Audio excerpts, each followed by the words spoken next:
Bonjour à tous et bienvenue chez Seb. Là je suis un petit peu emmerdé parce que je voulais aller faire du sport, mais problème, il pleut.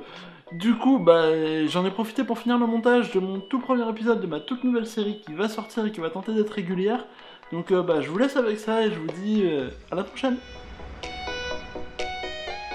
J'avais envie de vous partager ma progression et du coup comment ça va se passer. Je vais vous sortir des petites vidéos courtes environ toutes les 2 semaines qui vont vous montrer tout ce que j'ai tenté, c'est-à-dire les niveaux de difficulté, qu'est-ce que j'ai rencontré, etc. Mais du coup, pour prévoir en avance, je vais vous parler un peu du matos que j'ai. Alors, c'est mon matos, je dis pas que c'est le meilleur, mais c'est le mien. Du coup, pour commencer par les chaussons. Les chaussons, j'ai les Black Diamond Momentum. C'est des chaussons, c'est pas des chaussons très agressifs, ils sont assez droits et pas très asymétriques. Mais actuellement, je suis quand même débutant, donc j'ai pas besoin de chaussons, on va dire, hyper techniques, hyper agressifs pour faire ce que j'ai besoin de faire. Et d'ailleurs, ils sont super agréables et assez adaptés à ma pointure. Du coup, je vous laisse avec la vidéo de Fabien de Grimpe à Vue qui a fait un test complet sur ces chaussons. Et ça sera peut-être bien plus intéressant que ce que je peux vous dire. Je l'ai essayé pendant 3 mois, en grande voie, en salle, en falaise, et je vais te dire ce que j'en pense. Je vais aussi t'expliquer pourquoi ils m'ont envoyé du 46.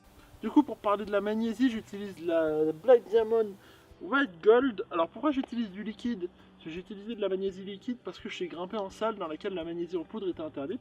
Du coup, j'ai dû en choisir une et j'ai choisi la Black Diamond en même temps que j'ai commandé les chaussons. Comme ça, j'ai fait une commande groupée. Et franchement, j'en suis super content. Elle marche super bien. Franchement, je suis content.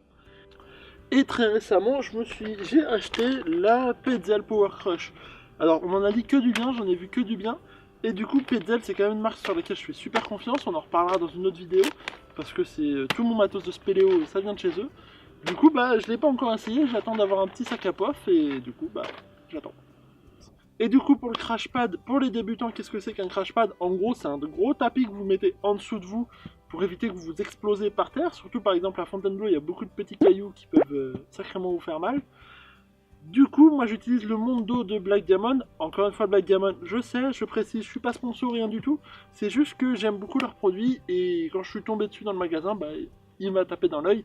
Et en fait, j'en voulais un très large, vu que j'ai grimpe toujours tout seul et que j'ai pas de personne pour me déplacer le tapis. Forcément, parce que je suis en train de grimper. Du coup, j'avais besoin d'un grand tapis, c'est pour ça que j'ai pris le plus grand de la gamme de Black Diamond. Faut avouer qu'il est un peu galère à ranger, mais il est vraiment sympa.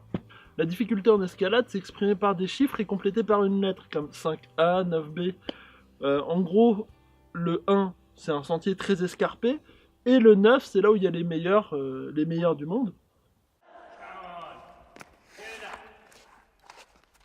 Ça!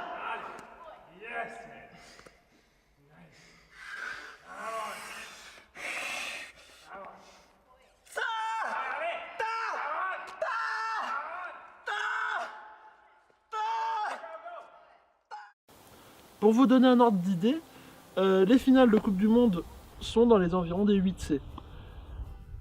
Faut savoir aussi que la difficulté est différente entre la falaise, là où on a un harnais, on a une corde, on est équipé par des équipements de sécurité, ou le bloc où on a juste le crash pad, ce sont pas les mêmes gammes de difficulté, c'est-à-dire un 9A bloc ne sera pas un 9A falaise. Bon sur ce, je vous dis salut à tous et je vous dis à la prochaine.